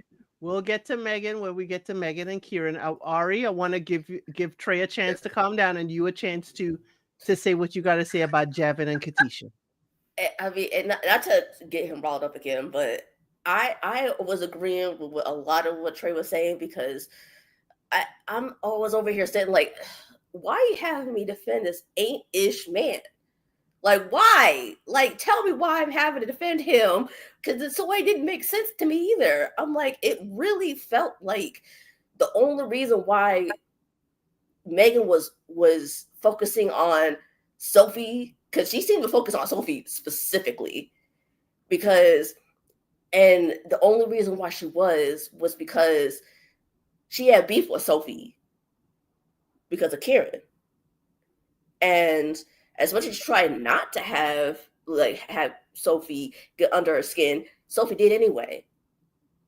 And so, and exactly like Trey said, the focus should have been, the focus should have been on the fact that they were in the photo booth as well. And I wanted to bring up the fact that from what I was saying earlier, why focus on why bring up the argument if you're not going to tell us what the argument is? The same thing with Jed and Bardha. Why bring up arguments if you're not going to spill exactly what was going on? That's my issue. It's the same thing here. Don't say anything if you're not going to spill the entire beans, because otherwise you're just saying crap to say crap for no reason. And you're trying to make yourself look good. Or something. I don't know, but something. And that's kind of my 2 cents, because Trey pretty much took everything else. I'm going to end my plan right quick on this point. Real quick. Dahlia said it perfectly earlier in the chat. Sophie, and the girl I keep forgetting her name, Yolanda, were all flirting with him openly. And yet all the smoke was pointed towards Sophie. Nah, this was a concerted effort, and she was told to do that. She was told to do that. Because y'all should have had some questions for Anu too. Because he was talking to her that night. But you notice they ain't even go over there. No, keep Anu out of that. Real quick. I don't know where Yolanda was. Anu could have sang her song for Megan and Kieran. she could have sang at their wedding. No, she could have sang "You're a Liar" about the cold curtain. You're a liar. Yeah, she could have done that too. Yeah. Oh, God. But isn't it also a coincidence that the 3 ladies all went for Javen and none of the other guys? Well, it's an edited show. I don't know if Javen is the only man that Exactly. they went after. Okay. Yo, they wouldn't enough. Nothing's been spoken about them going for any other guys or hanging around them or having conversation in the photo booth or anything else with Because the anybody Javen else. Sophia thing is the hot topic.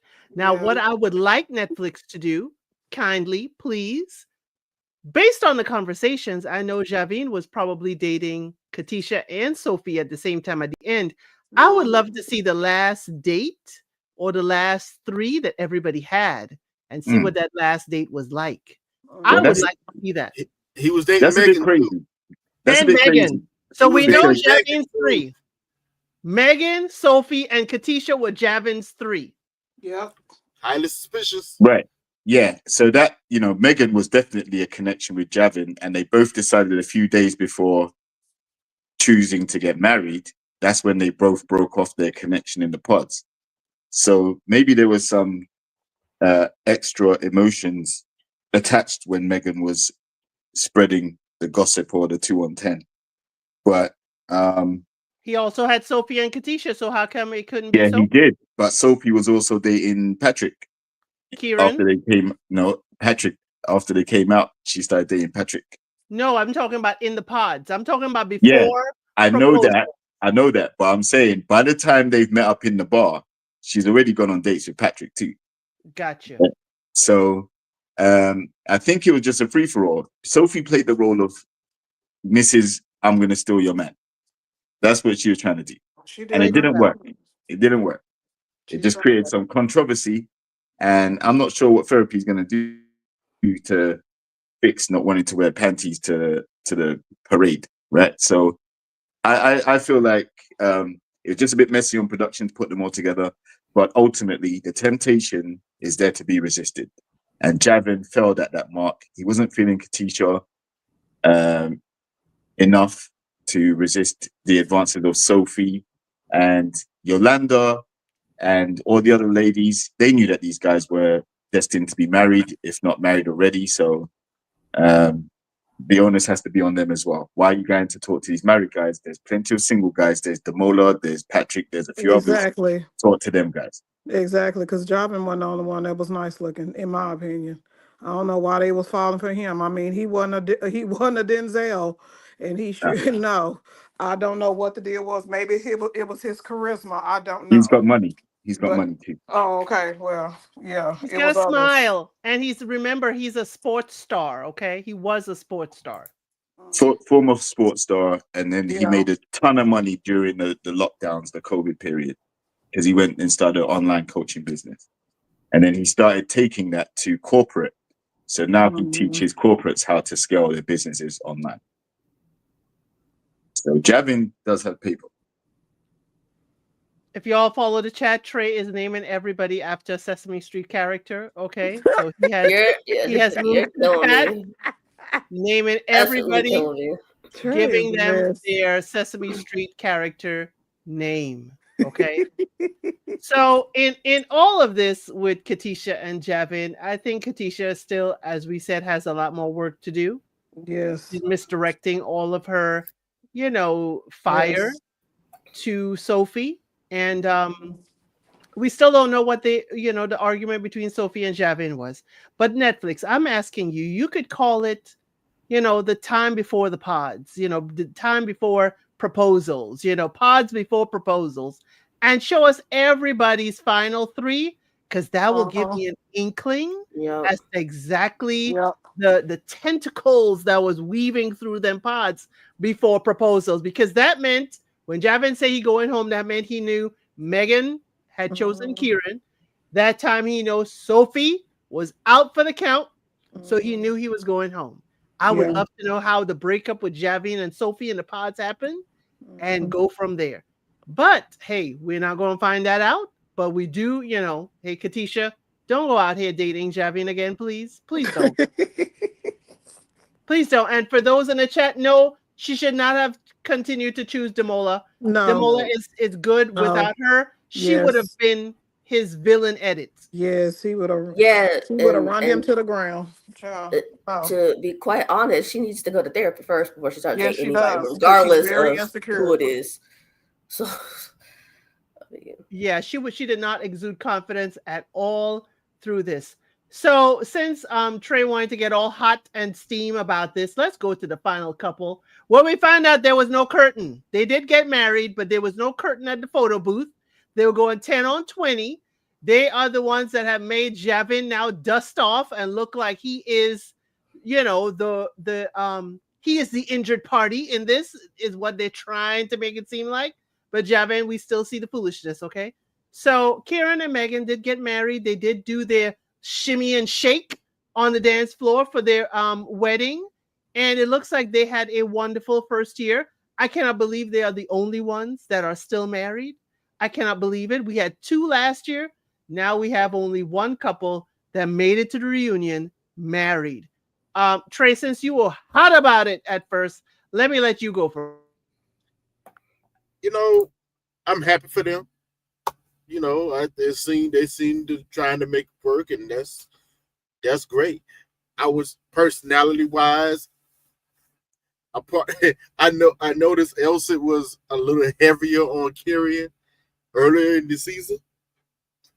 I was a little hesitant by going too far into it because I saw a lot of myself in Kyrian, so I had to take some self-reflection, be like, there's some bad stuff about me. Wait a minute.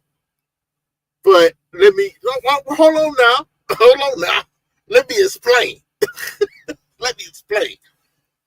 Kyrian, I said this. Actually, I think we talked about this, Will. Kyrian, first of all, he's a nerd. He's going to be a nerd. That's just what it is. He just happened to be a good-looking nerd that had a glow up to where he is now. I said this, I believe, last week. Megan, I said this to Dolly actually. Megan was acting like a girl who boyfriend looks better than her. You know, it is what it's, and it's still like that. But he likes her. So, but some of that main reason is she's not going to get that blowback from Kyrian, I think, is because, like I said, Kyrian grew up as a nerd, always did. So did I to a certain extent. If you looked at his friends group, you could tell us and Megan looking at him, this is strange. Why are you hanging out with these guys? You know, like it don't look right, but he's known them for years. This is friends. They've been there. He's been there for them. It is what it is. I equated it as Kyrian was the guy that looked the best out of the nerd group. Then they went into their careers. He made some money and then had a glow up on top of his natural good looks, which gave him a little more experience with good looking people. To where he may come off, if you notice, Kyrian comes off very smooth in a lot of situations, trying to say the right thing. He's very smooth as glass when it comes to certain things. Smooth as glass. But his nerdiness comes out every now and then. That's how I see myself for him a little bit. I'm like, this is interesting. The only thing that I ever had an issue with Kyrian was during this whole Javian situation. I can tell he was not as gun-ho as Megan was to try and go in on Javian. You know, he was unsure.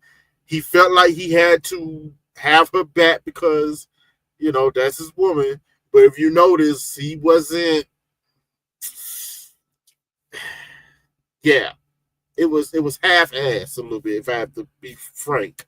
Because, you know, back when Javi was going at Megan, and she kind of break down and cried, and he had to go run after her. First of all, you don't allow other man to talk to your wife in that manner in the first place. Your fiance, that's crazy, bro. So that told me a lot what could happen in the future in these situations. If he feels like he doesn't fully agree with Megan, but he has to have her back, he won't express it fully.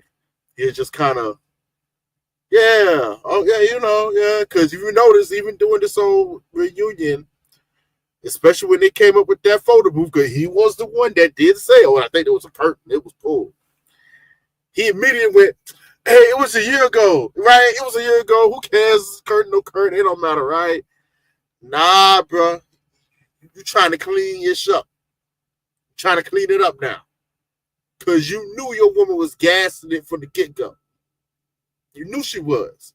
And you kind of allowed it to go that way in the first place. So now you're trying to sweep things up. But like I said, generally,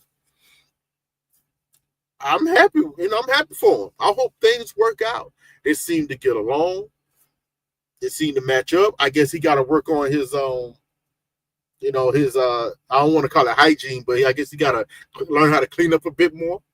I guess that's what she was alluding to. Hey, bro, you got to mop up the floor. Clean the stove off every now and then, bro. It is what it is. You can't stay on the computer all day. I get it, but you can't stay on there. You're gonna have to come out of the room, which he has. If you notice, like they've been going out, he goes out with it, they have a good time. It seems to work, and I hope things work out for them. I truly do. They seem to turn out. Every question that we had of Kyrian, he has pretty much tried to answer within his actions. Like, no, I'm a genuine. I was genuinely in this. I love the person I'm with. In the story, we'll see how it goes from there. I think they're probably going to last. Maybe. I don't get any. Yeah, I think they'll work out. Yeah, I think they will too. Moondust Angel, I don't think Megan needs to be the center of attention any more than Kieran, because if we remember with his mother, they try to outdress each other. They have this fashion sense going back and forth. So I think Megan is more loud with her seeking attention, if that is the way you're seeing it. But Kieran definitely wants to be admired and looked at. I think he is still out there for some kind of attention. Tasha, do you want to dive into the Kieran and Megan? Yeah, I mean, like Trey, I really don't have anything really kind of, negative to say about both of them. To be honest, I really thought Kieran's angle was gonna, by his looks, he was gonna come in and kind of be like the player boy type. But as the season went on, and he was, he had a connection, seemed like a genuine connection with Megan. I kind of saw through that. I was like, no, maybe he's not. He's seeming like he's gonna, have a really genuine, connection with her. He was, being vulnerable a couple of times. So I kind of put that to the wayside. However, I thought that with Megan, just with her history, and then, kind of her history with, her mom, and she explained about, her mom never, finding true love and being in really bad relationships. And, the same with her. I thought that she was going to really have a wall up where he really had to kind of break that wall down. And he was, I didn't think that he was going to, if that happened, he was not going to, be willing to do that. But he really surprised me, because I just thought, with how good looking he was, I was like, oh God, he's going to come in, he's going to be a player boy, and he's going to seem like a player. But it was kind of opposite. He really surprised me, and I'm like Trey. I really do hope that they stay together. They seem like they have a really genuine connection. Um, yeah, so time will tell. It seemed like it was genuine at the reunion, and like they were going to stay together. I don't see what would, I don't know, down the line, what would cause them to kind of, break up or whatever, or not work out. But I'm rooting for them, because they both do seem really genuine. But I've always said, I don't know how old she was, or she is. She seemed a little bit, the way she looks, a little bit older than him. And not that that's a bad thing, but I just kind of observed that. But yeah, I hope they make it. I think they put her age at like 28 or something. Oh, okay. Yeah, she I looks think a I little don't remember older though. for. Yeah, she looks older for her age, though. So But yeah, I hope they make it. You know, you never can tell with these shows, these reality shows. But you know, the two couples that last season you know, had on the show at the reunion, you know, they have lasted, which was nice to see. You know, so hopefully they do. You know, fingers crossed with them. Right, as you said, we saw Nicole and Benaya. They are still going very strong, Yes. traveling the world. Yep. And we also saw that Jasmine and Bobby are expecting a baby boy. Yep. So, you know, wonderful things that Bobby said about his wife. Men, take note when your wife is feeling like, you know, she has expanded twofold, like a double wide, because she is carrying. These are the type of compliments that you need to make. Okay. If you need to Right. write it down, go watch the reunion and write it down. Um, That's it. Ari, if you You are hear not a lot. choking and laughing, do you want to give your thoughts on Kieran and Megan?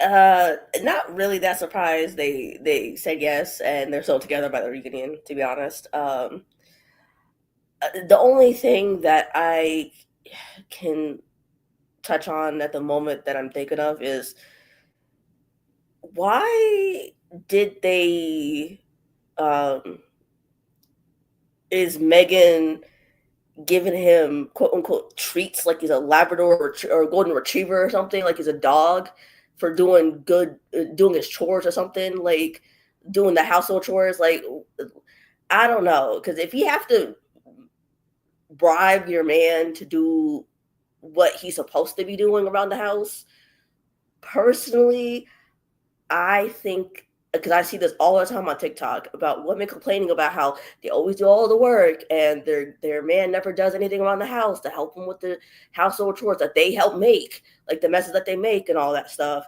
And if she's not really, to me, she's not careful, she's gonna end up 25 years down the road still married, doing all the household chores and taking care of the kids and possibly even still working.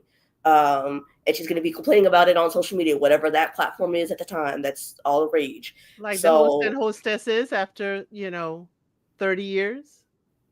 uh, possibly, and then next thing you know, uh, she's gonna have people all over the comments talking about, well, you either you uh, tell him to step it up and actually commit to it, or leave him. And she's gonna be like, well, he's not that bad, guys, and I don't know. That's what I kind of foresee. Unfortunately, if that continues down the line, but that's the only thing that I have at the moment as far as they go. Trey, you But wanted to talk about the treat situation?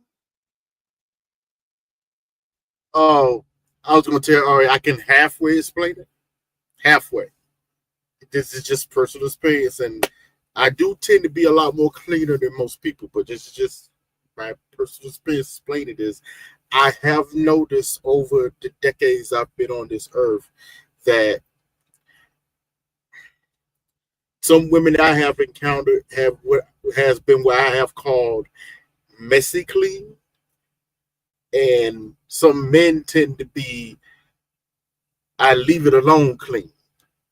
Meaning, if you notice you walk into a man's house, most of the stuff that you see in there, if you come back, say the next week or the next day, it's going to be in the same spot. He's not going to move it. You know what I'm saying? It's going to be there, just right dressed. It's not going to move that much. Even if it's a dirty clothes pile, it's going to be the same pile in the same spot near the pamper, whatever. It's not going to be much variation, move around. As long as you dust up regularly, it stays clean. You don't have to do much. A lot of women I have encountered tend to be a little bit messy clean. It's clean, but it might be clothes everywhere. It's clean, but this might be out of order. So now when they actually clean up, it has to go through a whole process. It takes the whole day. I don't have to take a whole day to clean my house. Everything's pretty much stays in the same spot. Or I clean up immediately. The only thing that gets dirty in my house is the kitchen because I'm cooking, and then I clean up right afterwards. And I clean my bathroom regularly as well. That's the only thing I really have to clean up all the time. Everything else is just maintenance.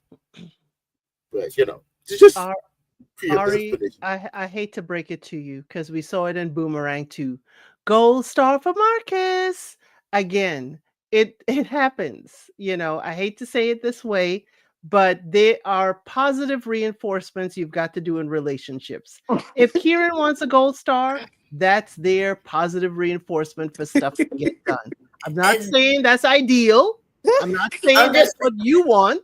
I'm just gonna say that if it feels like there's a lot of times where women complain about having to do that all the time. Like if it's occasionally okay, I don't care, but it seems like a lot of women are complaining about having to tell their boyfriend, their husband, whatever, to do it on a regular basis. Like it's one thing if it's like if you forget to do it like one day, whatever. That's not what I'm saying. It's like it seems like it's a continuous thing. Like it's never ending.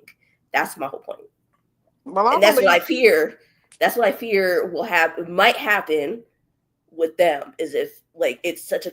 It sounded like it was such a like an everyday thing that she was like giving him doggy treats, like he was some sort of pet or something. It's like what? Well, I he I don't. think seems. Well, I he think she's seems more like. of a funny person. Yeah. Well, he. It seems like he's teachable. I mean, look at his hairstyle. I didn't agree with how she dressed him, and that hairstyle killed me. But that's my opinion. I was I about to personally, say, I personally didn't like it. But you know, she let him do that. He let her do that. So maybe he's teachable. I kind of agree with you, Ari. It doesn't mix. My mom has always said, if you're with a clean person and you dirty, it it's gonna be some problems. Period. It's going to be some problems, and it depends on who's gonna bend, who's gonna give in, who's gonna change. Cause it's just not gonna mix. And I don't know how severe it is, but like I said, maybe he's moldable, maybe he's teachable. Look at the hairstyle and the outfit on the Yeah. reunion. But no, that Keisha, no, I agree with that. It seems like a silly version of positive reinforcement. That's what it seems like to me. That's why I had an issue with it. But that's just me. If he likes it, I guess I love it. But I mean, there you go. I'm about to say the same thing. Listen, Kieran done fallen too deep. He's got his girl cutting his hair and dressing him now, I as well as miss. giving him treats. So, he's definitely smitten with her. And glad they're still together. I think Megan is Miss Messy Boots trying to mess up other people's stuff, but there you go. I don't like that. But ultimately, yeah, they match and they're the single solitary couple that made it to this point. So we got to give them credit because without them, this show would have been a waste of time completely. Waste of it. Complete But I waste. feel like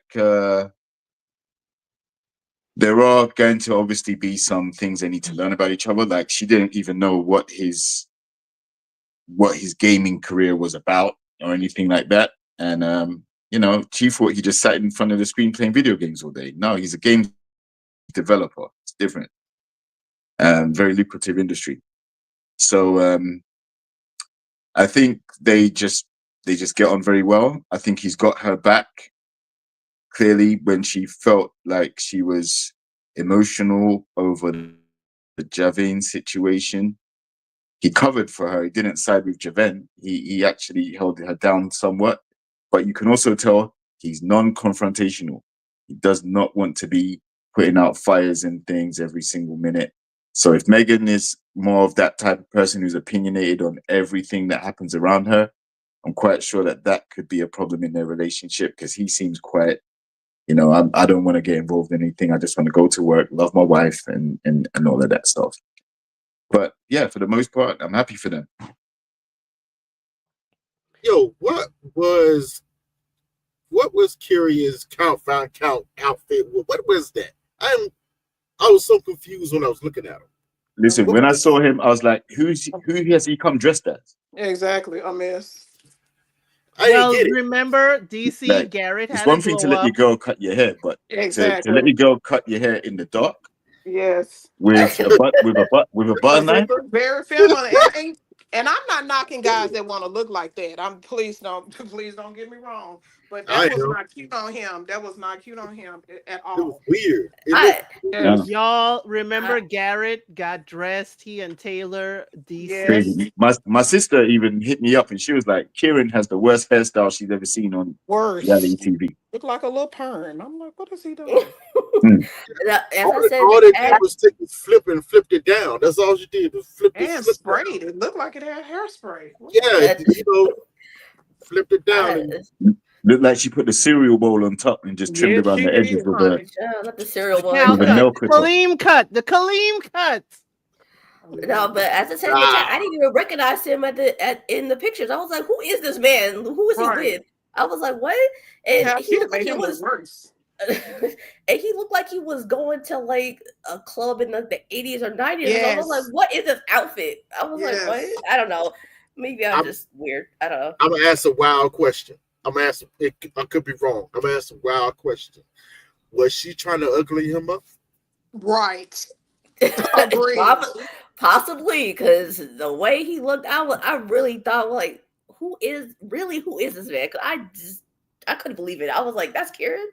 That's what Motown And- Investor said. So Yeah. nobody And will flirt also, with him. would she be comfortable with him dressing her? Right.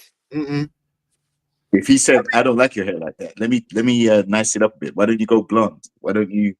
Oh know, God, don't do would that. she have a problem with that? Don't do that. Nah, that's good. That's crazy. Nah, it was very strange because he was dressing fine the whole season. He had to Mhm. kind of the freshest one out of the Mhm. whole season. Yeah. So I'm like, Sophie said his jacket didn't look Exactly. well. And now, Why did- after being with her for all these months, Jacket looked like a Sophie blouse. was mad. His jacket was fine. Sophie was mad because she didn't get His chosen, jacket so looked she like a blouse. got to find something to say. Get out of it. His jacket. now, there have been very, very handsome men that wore blouses in the past and silk blouses at that, because his looked like a silk blouse. Okay. crazy. Well, he ain't Prince, so Okay. so Prince can rock it. Everybody can't be Prince, okay? We can't be around here floating on air. Well, as you walk, everybody.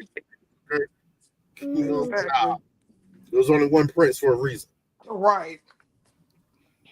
Okay, Kieran, we have the panelists saying, whoever dressed you, whoever is your stylist, you need a new one. Okay, maybe you need to go back to Mama dressing you, or you being competitive with Mama, because Mama, says y'all always compete when getting dressed up. And I did see his dad in the audience, but I didn't see his mom. I recognize the dad's ponytail. Whose dad I did not see in the audience is Ashley's dad, and I was like, that's for a very good reason, because he may have jumped Billy in the back. That's all I'm saying. I'm getting in the back. He said, I want to talk behind the local Walmart. I just want to talk, I promise. That's what you said. Ashley's pappy would have had words with Billy round back. That's all I'm saying. It would have just been words. It would have just been words. Okay. I'm sorry, my money on Billy on that one. I'm sorry, my money on Billy. I'm not saying your money ain't on Billy, but I'm saying Dad could have some words, okay? Yeah, Dad was very stern, okay? Right, that's some words. So y'all, that what was Sarova father? We only met him that one time during the wedding. I only want to see Sarova's stepdaddy, okay? That's the only person I want to see. Sarova's stepdaddy, as I said in the reunion, that is a fine looking man who is married to her mother. Married? That is a fine looking man that is married to her mother. Okay. You're not gonna answer my question. You ain't I will see that Sarova's mother has upgraded. Okay. When we talk about you divorce and you are upgraded in the next marriage, that's what we are talking about. Sarova's mama, it paved the way. Yes, I am married, Ari, and I could still look at all God's gifts. Okay. Oh, I know that's right. That's what he gave us eyes to do, honey. Wow. Yes, ma'am. Man, JR, you hear this mess? You let us start talking like this. What? Yeah, I hear it. But Javen can't use the eye that he was given, though. Yeah, but I'm not saying this. I'm not saying this to Sarova's stepdaddy. Okay, I'm not saying that to him. I'm saying that to y'all. Okay. Okay. I'm saying that to y'all.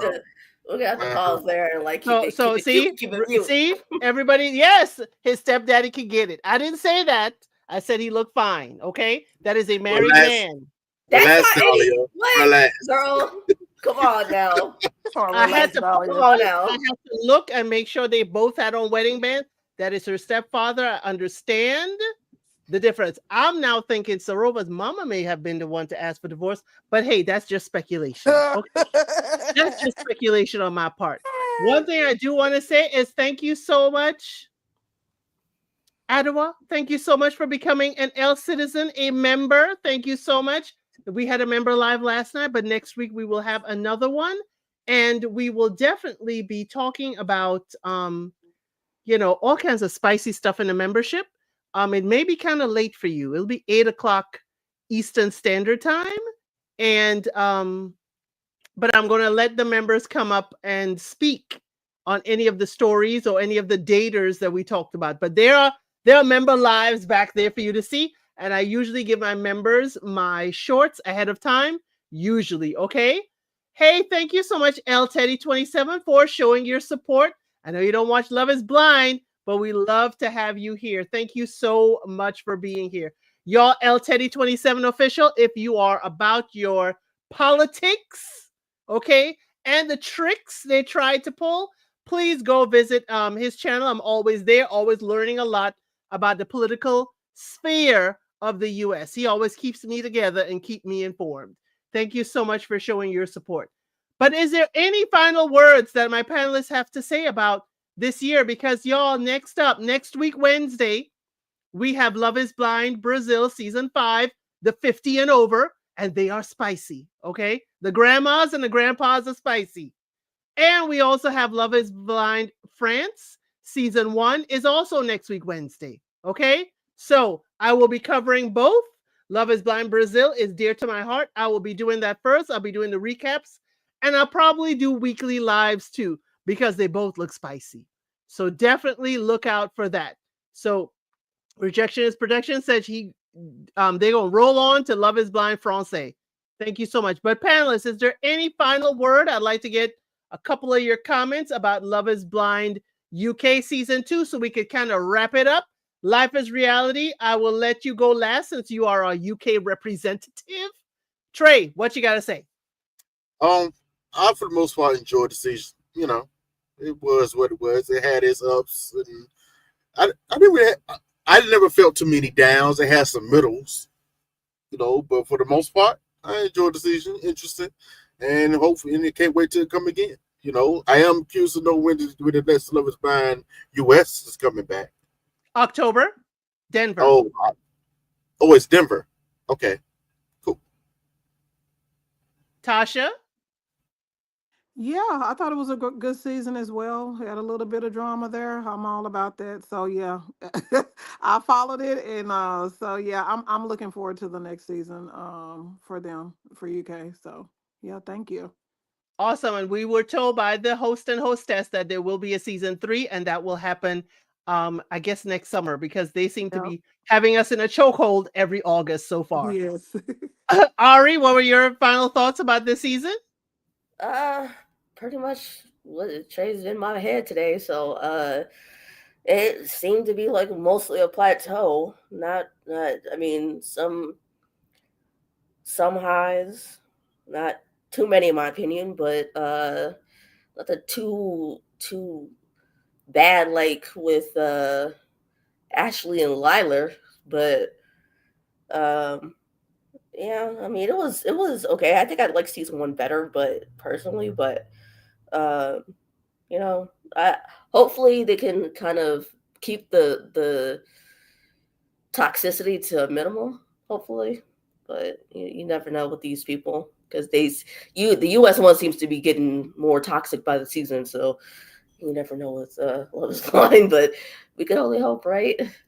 Oh, I love to sip on a little bit of toxic. That Of course just, you do. Of course. it's smooth going down. Of course. Life is Reality. How wrap us up, please, for Love is Blind UK as our UK representative.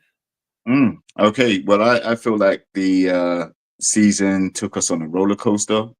It had some intrigue, had some suspense, had some disappointments, but ultimately it was entertaining, and that's the most part. It kept us all waiting every week for the latest episodes to break, and everybody was looking forward to the reunion as well. So it kept us hooked, and I guess they did their job in that respect.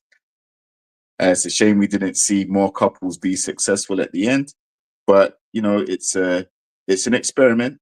You're meeting someone behind the screen. You have to fall in love with them there enough to want to propose. Then you have to fall in love with them all over again when you meet and then have to do real life together, off camera, go on the retreat together. So I get it.